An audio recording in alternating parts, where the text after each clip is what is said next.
ইরানের পরমাণু স্থাপনায় মার্কিন হামলাকে মিথ্যা অজুহাতে যুদ্ধ বলে অভিহিত করে জাতিসংঘে তীব্র প্রতিবাদ জানিয়েছে তেহরান।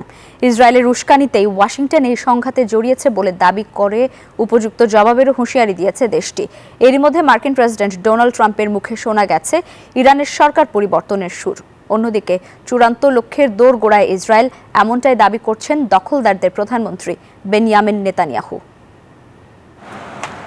রোববার জাতিসংঘের নিরাপত্তা পরিষদের জরুরি বৈঠকে তেহরান সরাসরি অভিযোগ করে ইরানের পরমাণু স্থাপনায় হামলা চালিয়ে ভিত্তিহীন অজুহাতে যুদ্ধ শুরু করেছে যুক্তরাষ্ট্র।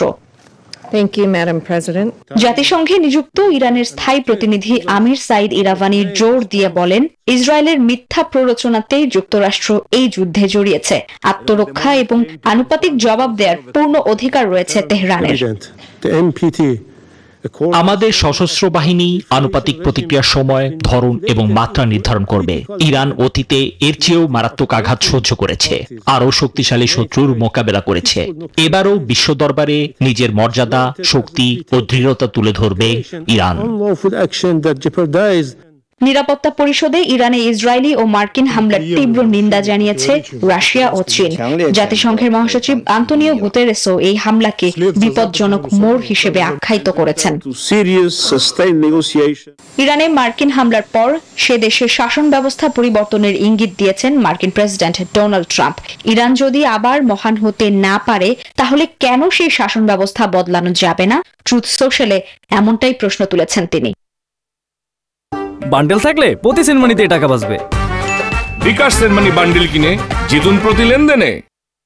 এদিকে ইরানের সর্বোচ্চ নেতা আয়াতুল্লাহ আলী খামেনির উপদেষ্টা আলী আকবর বেলায়াতি হুঁশিয়ারি দিয়েছেন, মার্কিন হামলার পর এই অঞ্চলে যুক্তরাষ্ট্র ও তার মিত্রদের ঘাঁটির আর কোনো বৈধতা থাকবে না। মধ্যপ্রাচ্যে যুদ্ধ আরও ছড়িয়ে পড়ার আশঙ্কায় এখন সর্বোচ্চ সতর্কতায় রয়েছে উপসাগরীয় দেশগুলো।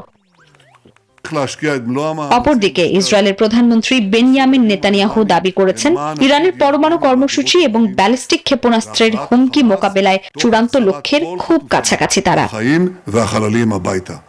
চলমান উত্তেজনার মধ্যেই পাল্টাপাল্টি হামলা অব্যাহত রেখেছে ইরান ও ইসরায়েল। Desk report, news 24।